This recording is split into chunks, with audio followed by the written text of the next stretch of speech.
Good evening and welcome to Triad News 360 on November the 8th, 2017. I'm Zach Tucker. And I'm Kate Moans. Tonight, more horrific news as another church shooting occurred in Texas. And a local church celebrates an historic event. And later, we get to learn about the new tasty treats the Triad has to offer. But first, the nation is saddened once again by a lone gunman. 26-year-old Devin Patrick Kelly walked into his neighborhood church where his in-laws were and shot and killed 26 people and injured another 20. The shooting at the First Baptist Church in Sutherland, Texas, southeast of San Antonio, left 4% of the town's population dead, including several children. As the gunman ran out of the church, two local men engaged him in a shootout. The gunman then drove away with the two men in pursuit. The gunman crashed into the ditch where he shot himself. Texas officials were saying that Kelly was turned down when he attempted to purchase a gun and are investigating where he got his weapons. Well, the pastor of a local church here in Kernersville has done something he thought he would never do in his over 40 years of being a church leader. 10 years ago, he got security cameras and hired a police officer to guard his church during worship. First Christian Church pastor Pete Kunkel created a security team and has a cop at the end of the driveway every Sunday. Security he never dreamed a place of worship would need. In other more positive news, a church in the Triad named St. James Presbyterian Church just recently celebrated their 150th anniversary from starting their own church. As the country mourned the tragedy in Texas, a local church was celebrating an event 150 years in the making. 150 years ago, the slaves sat in the back balcony. When they were freed, they started their own church across the street. Today, the church has a vibrant and very active congregation. The church will hold several events this week to honor those who had the courage to step out on their own and end the Civil War. Although today's church members were not there when the split was made, they honor those who took the risks to create a new place of worship. The church will have celebration events this week and is always open to anyone who wishes to share a service with them. People will still go to church, still go to large outdoor events like this past weekend's New York City Marathon, and will still go to concerts. But organizations and companies that put on these events are looking very carefully into new and better security methods. Triad News 360 reporter Sydney Goldberg went behind stage of one of the production companies that produced a concert where terrorists attacked. Ariana Grande 2017 concert before the terrorist attack. Tour manager Craig Mitchell describes the fear of what it was like for his crew to be at the scene. I was contacted by our crew right away, and at the time it was very confusing. We didn't know if it was an accident, a random explosion, or even possibly a terrorist attack. Las Vegas 2017 shooting. Oh my god, they took him on stage. He ran off stage. What happened? He ran off stage. Yeah, but what's happened? Something happened. People are leaving. It's okay. Relax. How do we keep the people going to the show safe? A lot of the security departments like Nation, AEG are looking at this challenge. 10 years ago, concert goers would go to a show and not expect to be searched. I think concert goers nowadays are very comfortable being searched because they know it's for their safety, just getting into the venue. So I think we'll see a lot of changes going forward as far as security. Some you can see, some you can't see. And at the end of the day, we want to keep a healthy industry and people going to shows. Their team worked on the One Love Manchester show that raised $2.6 million in just 3 hours for the victims of the Ariana Grande terrorist attack. Terrorists are looking to target large groups, but that's not going to stop people from going to concerts every day. Changes happen every day. Once upon a time, you could just walk onto the plane at the airport. After 9/11, airports have more security than almost any other place in the world. The American public adapts to these changes and moves on with life. It's always good to see these organizations who put on our favorite events working to make things even safer. Thank you, Sydney. Well, theme parks around the country have been boosting their security as well in these troubled times. They're open almost every day of the year and hold many large seasonal events that attract large crowds. Universal Studios in Orlando, Florida has survived Hurricane Irma, and they keep their security pretty tight and mostly out of sight from their visitors. Triad News 360 reporter Emily Edwards joins us right now with an insight into a big night at the park. Emily? Hi! Thousands of visitors walk every day through the gates of theme parks around the country. Special events at the parks attract even larger crowds. Despite the nation's growing concerns about violence targeted at big crowds, almost all of the events are fun, enjoyable, and some are even a bit scary. Zombies, aliens, ghosts, and your favorite scary movie characters. You may have been to Universal Studios during the daylight hours, but during the fall season, you walk into a world transformed. There are 9 uniquely themed haunted houses. Customers line up to be transported into a terrifyingly realistic horror story. My name is Ashwood. I'm here to save the world from evil. Time to dance! At Universal, everything is a production. Between houses, enjoy a live performance.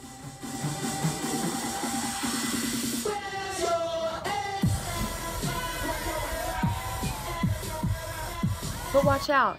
There are 5 scare zones around the park where actors play terrifically terrifying characters. We're really in the purge scare zone right now. They're about to count down to do the purge right here. We're going to see what happens. So far we've seen some purge masks, Statue of Liberty, and we'll be seeing some more bikers as time goes by. True Halloween Horror Nights fans will not leave without a selfie with their favorite character. If you need a break from the scaries, don't worry. The exciting attractions and rides that make Universal such a great family vacation spot are still up and running. Whichever you prefer, one thing's for sure. There's nothing like roaming the park after dark. It was a great night for family fun and a few scares. Theme parks and other venues across the country are taking a hard look at keeping these annual events fun and safe. But don't have any doubt, concerts, churches, and events like at Universal Studios will continue. Zach, Katie. With Thanksgiving, Christmas, and New Year's coming up, officials all around the country will be taking a look on how to make their events more safer. Best security is for everyone just to be observant and aware of what's going on around them, and then enjoy the holidays. Thanks, Emily. Well, coming up next, North Carolina barbecue at its best. And a new business opens in the Triad, which will get your day started oh so sweet. We'll be right back. Pre-diabetes. But with more exercise and a change in diet, it can be reversed. I've tried exercising. It just makes me hungry for bacon. I love bacon, too. And who really likes to exercise? Not me. Me neither. Nobody. So we're good? What? Oh, you still have pre-diabetes. Big time.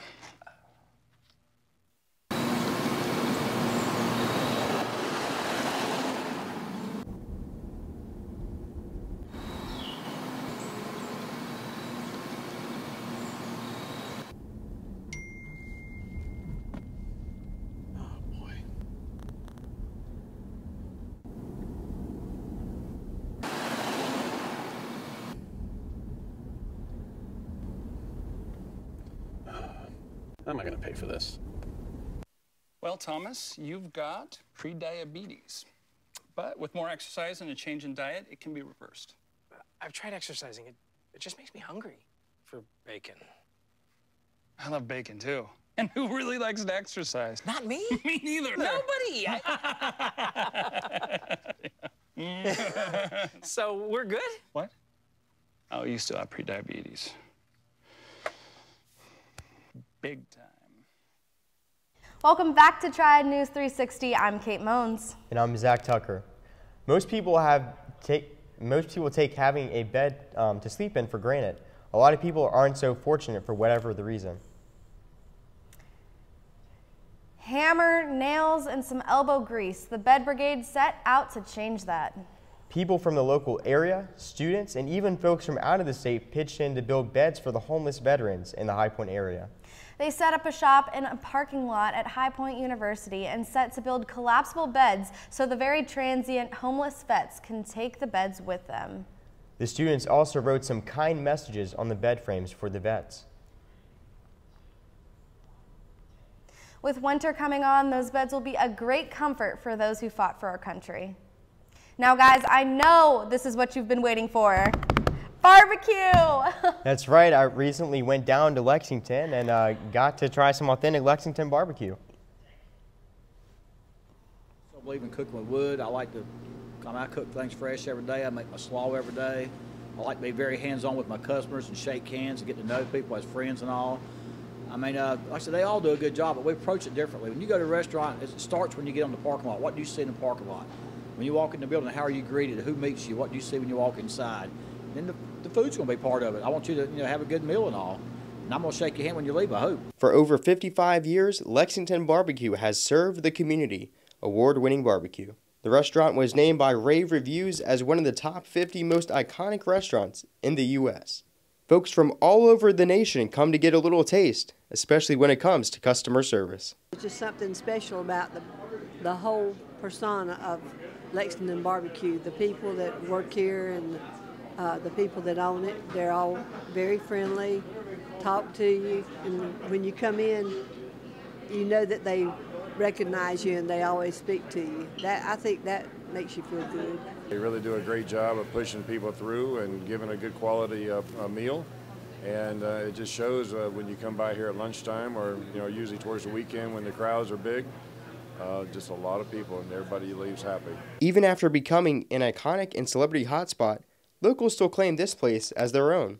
I know it is an icon for, as I know there's been several famous people that have been here. They've served people, but to me it's just our hometown place. It's where we like to go. Good food, excellent service, and a great time all around. For Triad News 360, I'm Zach Tucker. That barbecue looked amazing. I could literally smell it through the screen. It was really a great time all around. The barbecue was amazing. Just driving down there, you could smell the barbecue on the interstate, and the place was packed. The food was great. The owner was lovely. He was so nice, even gave us free barbecue. How about that? You are making me hungry. Stop. All right, but you're not the only one who's jealous of someone else's food adventure. Triad News 360 reporter Courtney Wallen joins us now with the sights and smells that will get your day started off right. Courtney?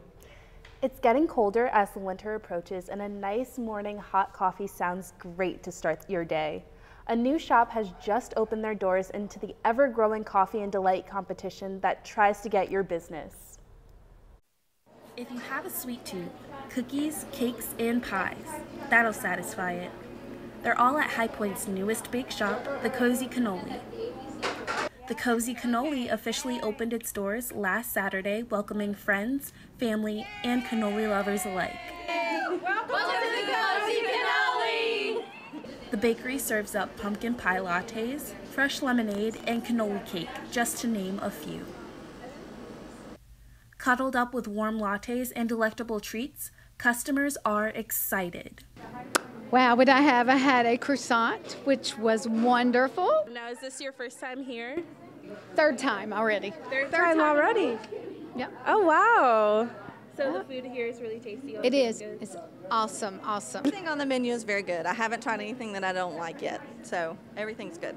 The bake shop is very important to owner Lucy DiGidio and her Italian roots. Both my parents came from Italy, and we had a lot of traditions, and moving from New Jersey to North Carolina, a lot of those traditions that we kind of missed. So over the years, I've always wanted to open up something that was food related and bring a little bit of my culture to North Carolina.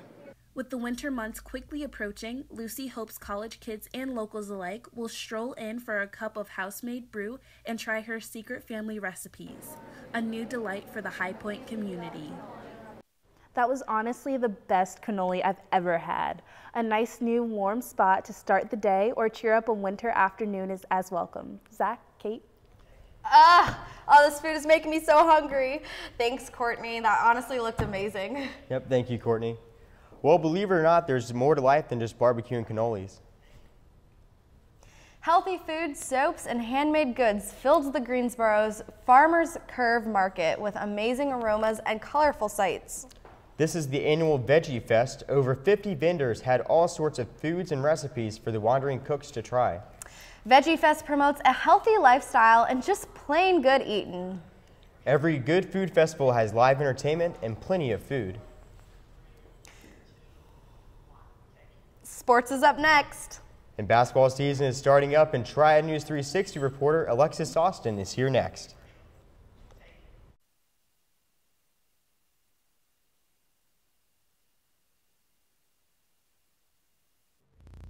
Peace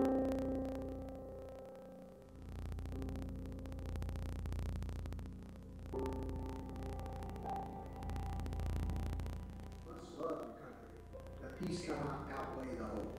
Solidarity, unity, and compliance. The longevity of When did this become reality?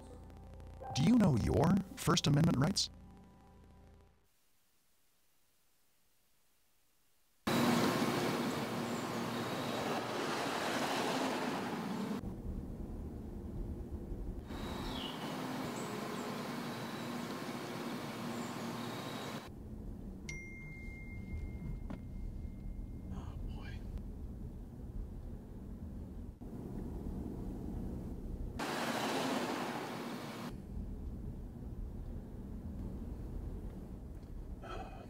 How am I going to pay for this? Welcome back to Triad News 360. I'm Zach Tucker. And I'm Kate Moans. Joining us in studio is Triad News 360 sports reporter Alexis Austin. Everyone is trying to make the playoffs, and how's that going? Thank you, Zach and Kate. Big tournaments for Panther soccer. The High Point Women University soccer team defeated Longwood University 1-0 in the Big South Tournament Championship this past Sunday afternoon, clinching an automatic berth in the NCAA tournament.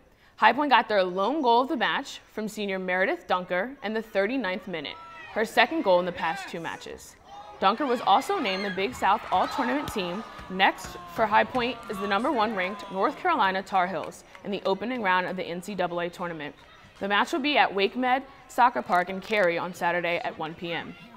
The High Point men's soccer team was crowned Big South regular season champions for the first time since 2010 after defeating Longwood 1-0 last Wednesday night.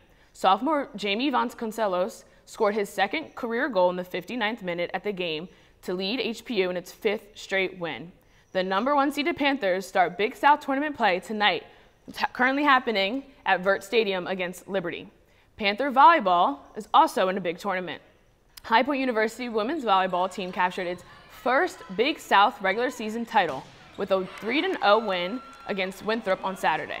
Junior Katie Tillman led the Panthers with 15 kills. Senior Haley Barnes earned 10 kills, moving her into 3rd place in the HPU's Division I history. Freshman Abby Bottomley was named Big South Defensive Player of the Week for the 4th time. Next up, HPU is on the road to Radford on Saturday to finish its regular season. The Panthers return to Radford for the Big South tournament on November 17th. Panther basketball got their first taste of competition. The High Point men's basketball team defeated Averett 90-66 in an exhibition game this past Sunday. 4 Panthers players ended in double figures. Junior Ricky Madison led all scorers with 18 points. Sophomore transfer Jahad Proctor posted 17 points. The Panthers played solid defense, holding Averett to just 17 points in the first half.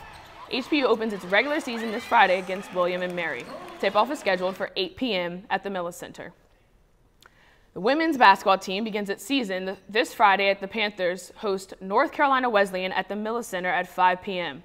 Junior Emma Brockrath has been named Big South Preseason Player of the Year. The Panthers were voted 4th in the Big South in the preseason poll after last year's 15-15 season. They are ranked behind Radford, Liberty, and Campbell. The men's and women's cross-country teams will compete in the NCAA Southeast Regional Championships on Friday in Earlysville, Virginia. The women's team is coming off its 3rd Big South title in the last 4 years, while the men's team finished 6th place in the Big South Championships. For the women, Famke Heiss recently became the 3rd person in school history to win Big South Runner of the Year and the 1st person in school history to win Big South Freshman of the Year. For the men, Hosteen Boyshark received all conference honors. The High Point University men's golf team earned a top 5 finish last Saturday in the battle at Stony Ferry. Panthers had a total of a score of 290 for their first under par tournament of the season. Panthers will be back and take a break in competition until February 26th. That's all we have for this week in Panthers sports. Zach, Kate? Thanks, Alexis. Well, that's all that we have for tonight. I'm Zach Tucker. And I'm Kate Moans. Thanks for tuning in. Good night, High Point.